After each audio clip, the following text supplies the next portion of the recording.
December 7, 1941, 7:48 a.m., Ford Island, Pearl Harbor, Hawaii. The tropical sun hangs low, casting golden ripples across the harbor's glassy waters. Sailors aboard the USS Arizona stir in their bunks, the hum of routine morning duties filling the air clanging metal. Distant shouts, the faint scent of salt water and engine oil. You can almost feel the lazy warmth of the Hawaiian breeze, lulling everyone into a false sense of Sunday peace. Then, a low drone pierces the sky, growing louder, unfamiliar. Japanese Zero fighters streak in like shadows, their engines roaring as torpedoes plunge into the depths below. Alarms blare, chaos erupts. Explosions rock the massive battleships, lined up like sitting ducks.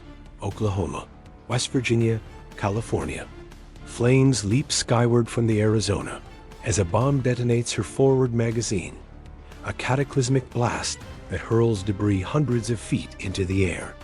Men scream, scrambling for cover, their white uniforms stained with oil and blood. Over 1,100 souls aboard the Arizona alone are trapped in the inferno, the ship's hull splitting open like a gutted beast.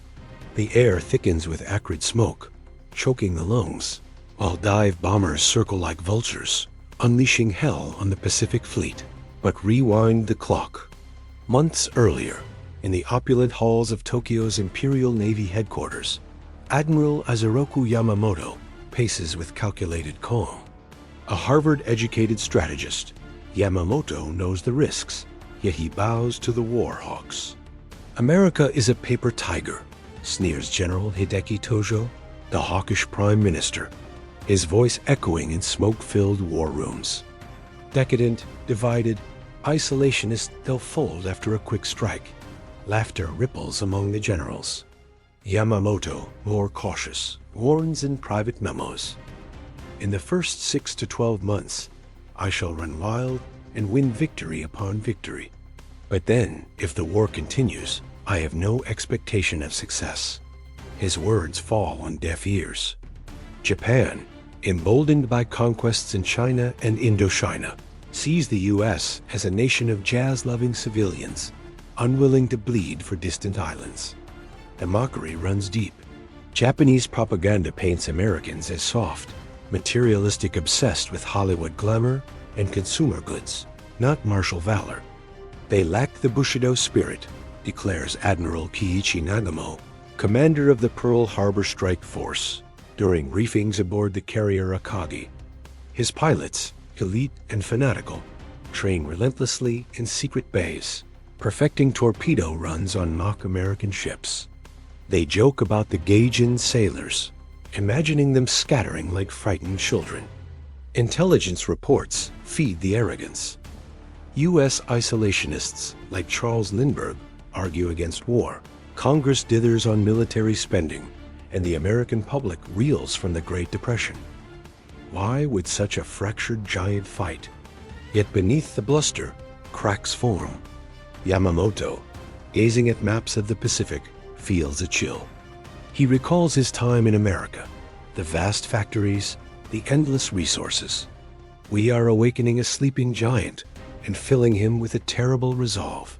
He confides to a aide, but the die is cast. Oil embargoes from the U.S. strangle Japan's war machine. Conquest demands bold action. The plan, a surprise attack to cripple the fleet, buy time for southern expansions into oil-rich Dutch East Indies. 6 carriers, 414 planes, steaming undetected across 4,000 miles of ocean. Najumo's fleet slips through stormy seas, radios silent, hearts pounding with imperial zeal. Back at Pearl, the devastation mounts. The USS Oklahoma capsizes in minutes, trapping hundreds below decks. Their frantic tapping echoes through the hull. Morse code pleas for rescue that fade into silence. Ford Island's airfield erupts in flames. P-405 fighters shredded on the ground. Over 2,400 Americans dead or dying, 1,178 wounded. Hospitals overflow with the maimed nurses racing through blood-slicked corridors. Admiral Husband Kimmel, Pacific Fleet commander, stares in shock from his headquarters as reports flood in. The attack lasts less than 2 hours, but the harbor is a graveyard of twisted steel and sunken pride. In Tokyo, jubilation erupts. A brilliant success. Tojo proclaims, toasting with sake. Yamamoto, however, remains somber aboard his flagship. He knows the carrier's enterprise. Lexington, Saratoga were absent, spared by fate. And as newsreels capture the burning wrecks, a different fire ignites across the Pacific. In Washington, President Franklin D. Roosevelt's voice crackles over radios. A date which will live in infamy. Congress declares war almost unanimously. The paper tiger stirs. But has Japan truly grasped the fury they've unleashed? December 8, 1941, 4:12 a.m. Eastern Time, Detroit, Michigan. The night shift at the Ford Willow Run plant is half asleep over coffee when the radios explode with Roosevelt's voice. Men freeze, cigarettes dangling from lips. Yesterday, December 7, 1941, a date which will live in infamy. A foreman slams his fist on a workbench. Those sons of bitches. Within minutes, the plant loudspeaker crackles again. All leaves canceled, all overtime authorized, all production redirected. The assembly line that once churned out shiny sedans for suburban housewives now has one mission: bombers. Thousands of them. You walk those cavernous halls weeks later, and the transformation is apocalyptic. Women in overalls, Rosie the Riveter, made flesh-swing hammers the size of their thighs. Housewives who never held more than a cake pan now weld aluminum longerons with white-hot arcs that light their faces like avenging angels. A sign the size of a billboard screams in red paint. A bomber an hour, or the Axis wins. The line accelerates. One B-24 Liberator every 63 minutes. The smell of molten rivets, coffee, and righteous anger is everywhere. Across the continent, the sleeping colossus awakens with a roar that drowns out the sneers from Tokyo. In Pittsburgh, steel mills that had idled since the Depression glow white-hot again. Furnaces running 24 hours, pouring armor plate thick enough to shrug off 16-inch shells. In Alabama, shipyards that built fishing trawlers now birth Liberty ships ugly. Mass-produced freighters 1 launched every 10 days by mid-1942. Henry Kaiser, the concrete king turned shipbuilder, boasts he can replace anything Japan sinks tenfold. Japanese diplomats in Washington still chuckle behind polite smiles. America cannot fight a two-ocean war. They have no idea. In the Oval Office, Roosevelt slams his fist on the desk so hard his cigarette holder snaps. They've asked for it, and they're going to get it. He growls to his aides. The arsenal of democracy is no longer a slogan. It is a declaration of industrial holy war. War production goals that pre-war planners called fantastic are quietly tripled. Meanwhile, aboard the carrier Akagi, steaming south toward new conquests, Admiral Nagumo receives intelligence summaries. American factories retooling. American shipyards expanding. He waves them away. Time is on our side, he tells his staff. 6 months, perhaps a year, and they will tire of sacrifice. His chief of staff, Rear Admiral Kusaka, is less certain. He remembers Yamamoto's private warning. I can guarantee victory for the first year. After that, I depend on miracles, and miracles never come. Instead, American wrath takes human form. In recruiting stations from Bangor to San Diego, lines stretch around blocks. Boys who spent the Depression hungry now swear oaths with fire in their eyes. A Marine sergeant in Chicago watches a kid lie about his age 16, tops and stamps the papers anyway. We'll make a man of him at Guadalcanal. Overnight, the isolationist heartland becomes a forge of vengeance. Mothers who wept over Lindbergh's America First speeches now knit sweaters for sons training in California deserts. Fathers who cursed Roosevelt in 1940 now work double shifts, whispering, "Give him hell, Franklin." And in the White House, a small smile plays across the president's face as he reads the latest production figures. He wheels to the map room, points at the vast empty blue between Hawaii and Tokyo, and says quietly to Admiral Ernest King, "They wanted a war of attrition. Let's give them one they cannot imagine." In Tokyo, the laughter has already begun to falter. Telegrams from Washington report the Senate vote, 82-0. The House, 388-1. Only one vote against Warjenek Rankin, the same pacifist who voted against entering World War I. Even she is drowned out by the national roar.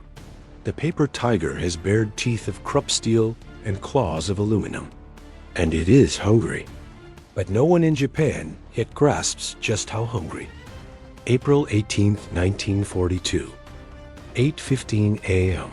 The North Pacific, 650 miles east of Tokyo. Salt spray lashes the flight deck of the USS Hornet as 16 olive drab B-25 Mitchell bombers sit chained like restless dragons. Sailors in pea coats stare up at the sky, knuckles white on the rails.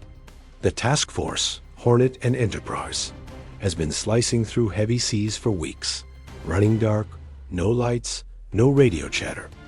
Every man aboard knows the math. These medium bombers have never taken off from a carrier. Ever. And they are supposed to fly 600 miles, bomb Japan, then somehow reach China. Most of the pilots have already written letters home they never expect to see mailed. On the bridge, Captain Mark Mitcher turns to the man in the leather flight jacket leaning against the bulkhead. Lieutenant Colonel Jimmy Doolittle, 46 years old, 5'0", and built like a bantam rooster, just nods. No speeches. He simply walks to the first bomber, 402344, climbs the ladder, and fires up the twin engines. The deck vibrates like a living thing. Mitcher raises the green flag. The Hornet turns into the wind. 40-knot gusts scream across the deck. Doolittle releases the brakes. The B-25 lurches, dips toward the edge, and claws into the air with 10 feet to spare. One by one, the rest follow. Sailors cheer until their throats bleed. In Tokyo, Emperor Hirohito is taking his morning walk in the palace gardens when the air raid sirens begin their unearthly wail. At first, no one believes it. Tokyo has never been bombed. Never. Civilians laugh nervously. Drills, surely. Then the first sticks of 500-pounders whistle down over the Nakajima aircraft factory, over oil tanks in Yokohama, over a Mitsubishi plant, turning out 0 engines. Explosions ripple across the city like the wrath of angry gods. School children dive into ditches. Housewives clutch babies and stare skyward at the impossible sight. American bombers over the sacred homeland. The material damage is light. 13 planes drop 80 bombs total, but the psychological wound is mortal. Japanese radio crackles with frantic denials, then falls silent. In the Imperial Palace, staff officers stand frozen as the Emperor, calm as ever, asks a single question. Where did they come from? No one has an answer. Aboard the Akagi, far to the south, Admiral Yamamoto receives the news by coded dispatch. He reads it twice, then lets the paper slip from his fingers. A junior officer dares to ask, "Shall we celebrate the failure, sir?" They did little damage. Yamamoto's reply is ice.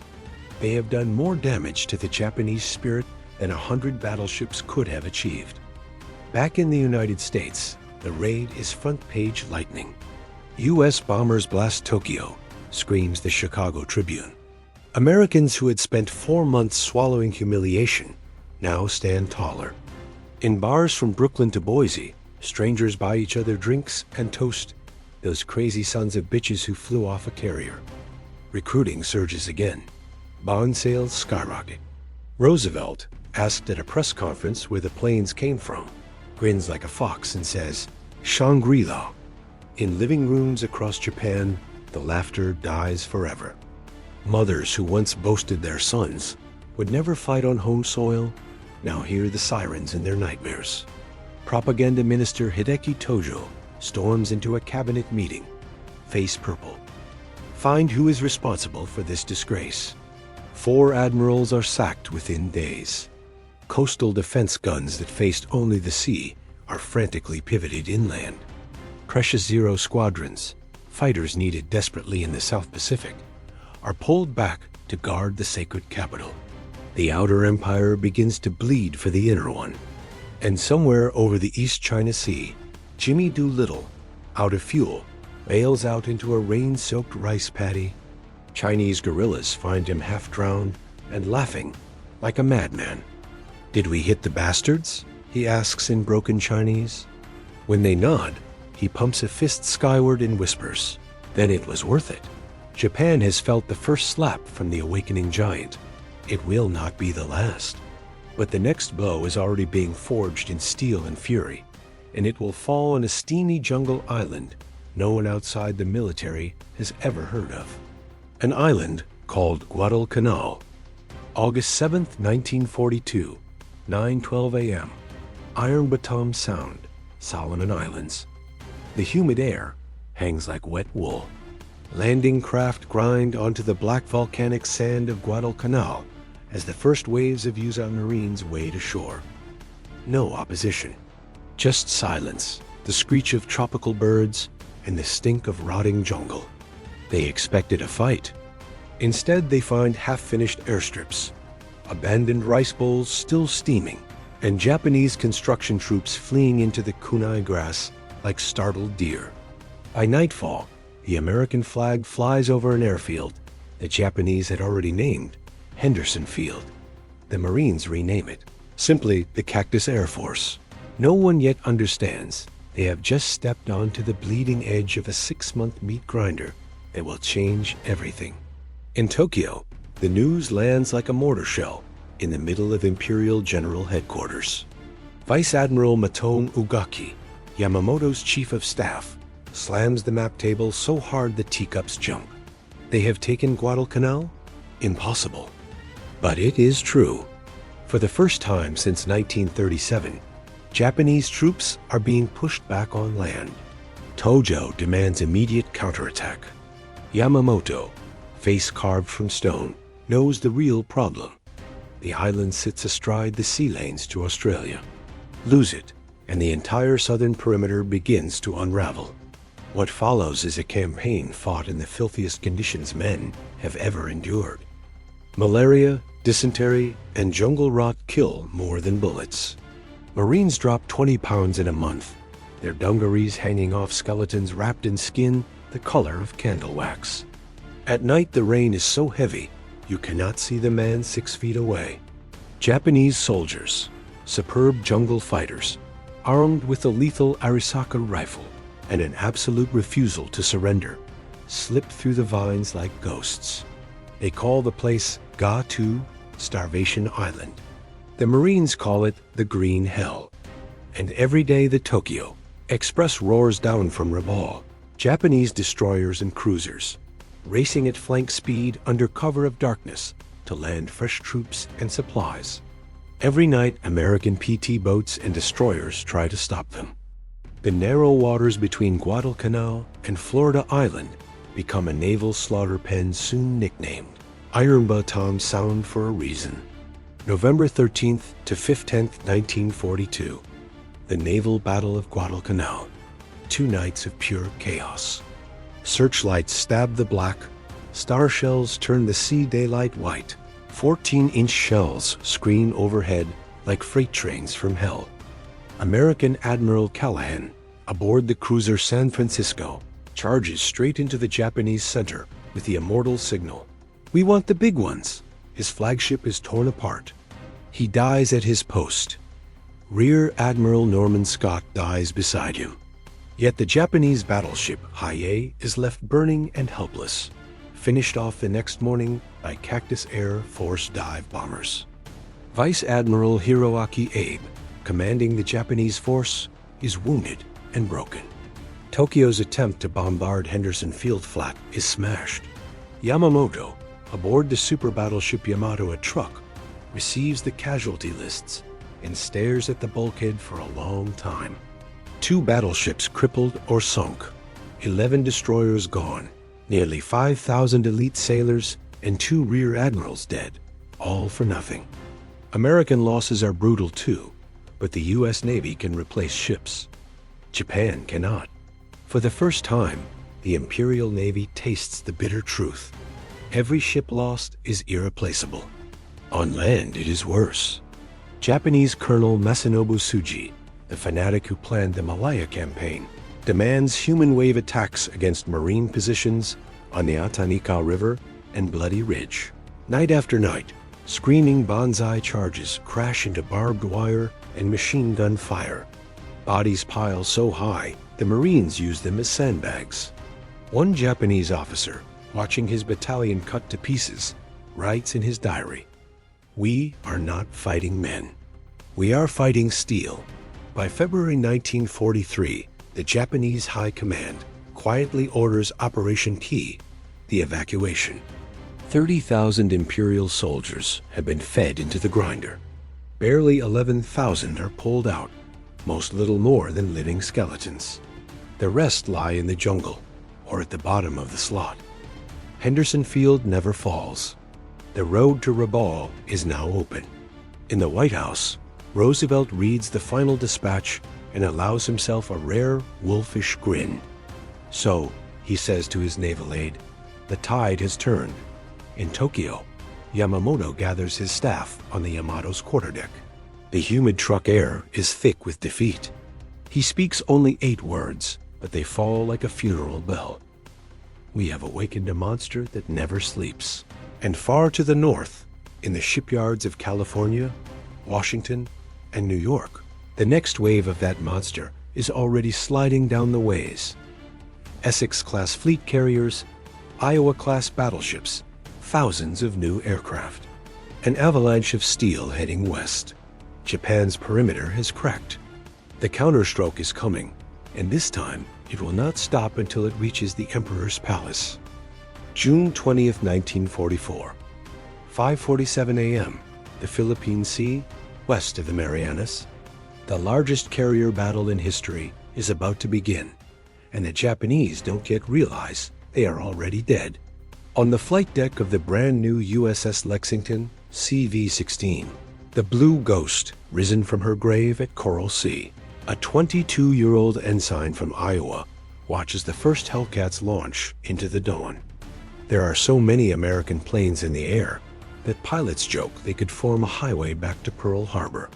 15 fleet and light carriers, 900 aircraft.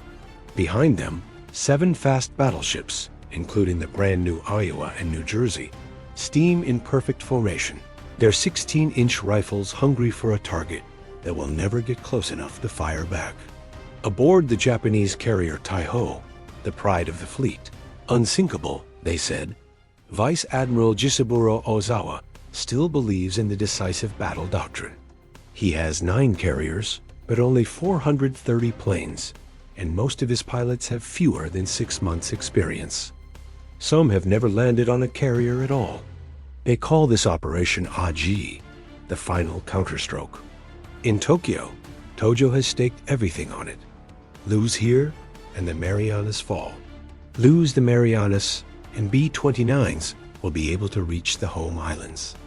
Lose the home islands, no one dares finish the sentence. At 8:30, the slaughter begins. American radar picks up the first Japanese raid 150 miles out. Commander Mitsuo Fukita, the man who led the Pearl Harbor strike, is in one of the attacking planes.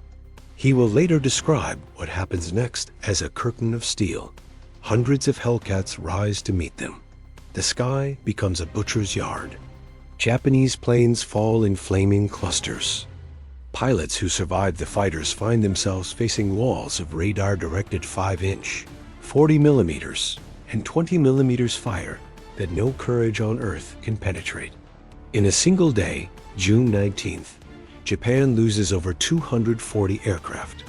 The Americans lose 29. Pilots call it the Great Marianas Turkey Shoot. That night, an American submarine, USS Albacore, put 6 torpedoes into the Tayo. One is a dud. One hits.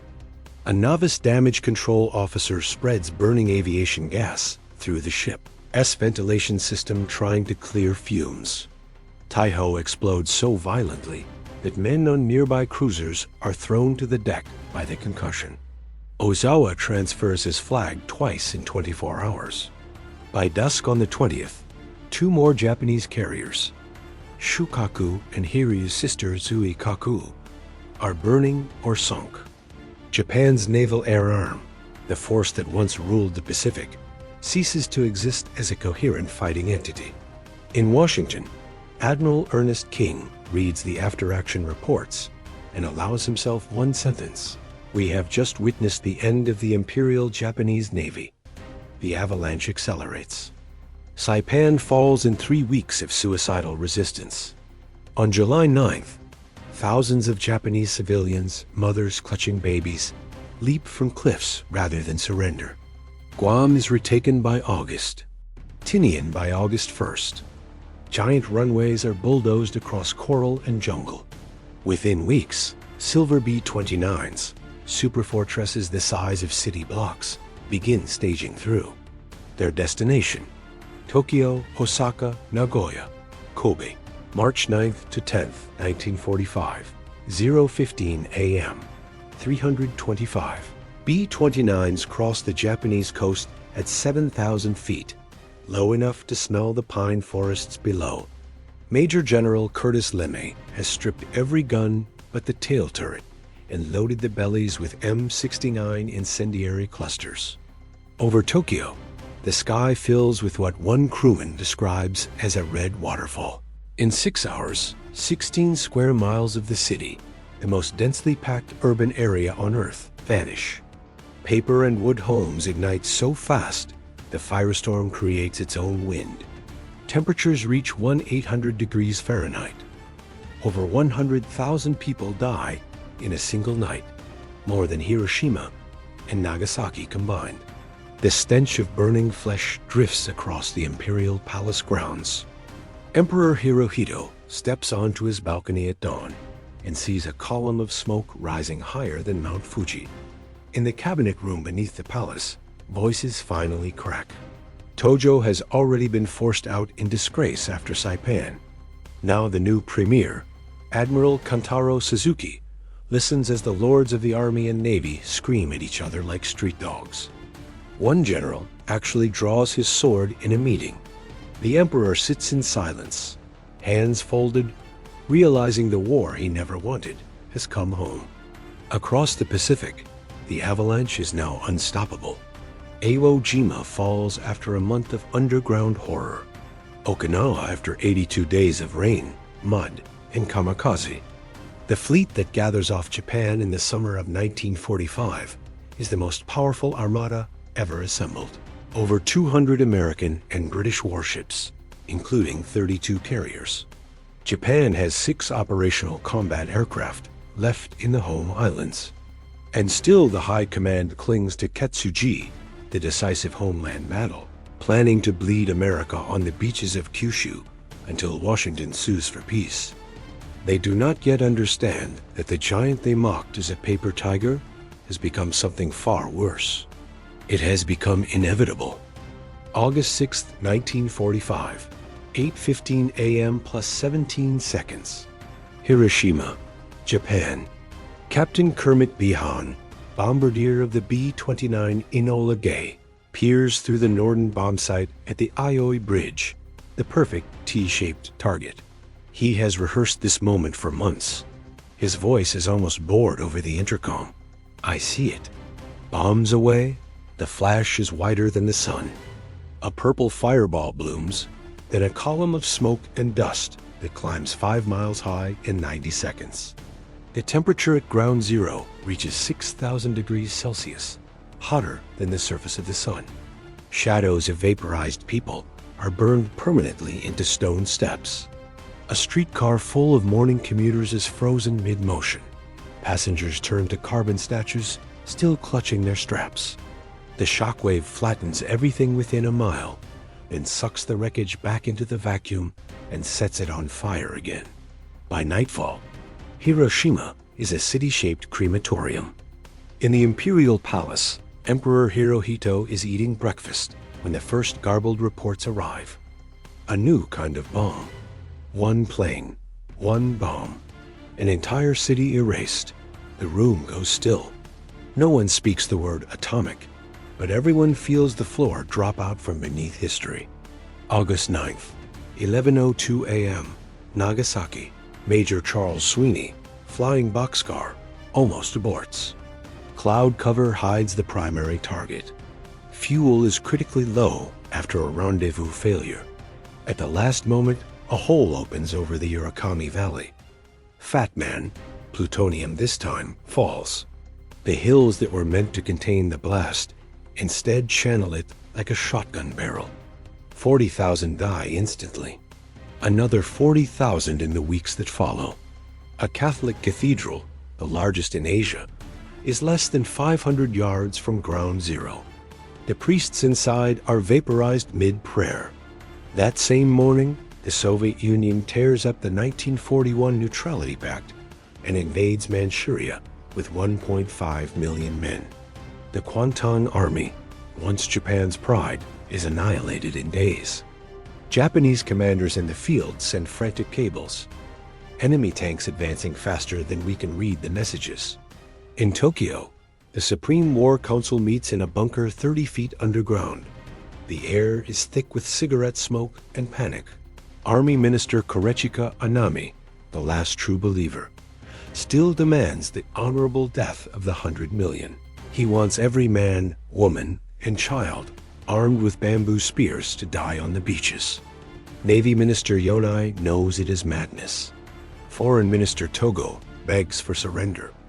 Deadlock. August 10th. The first B-29 leaflets flutter down over Tokyo.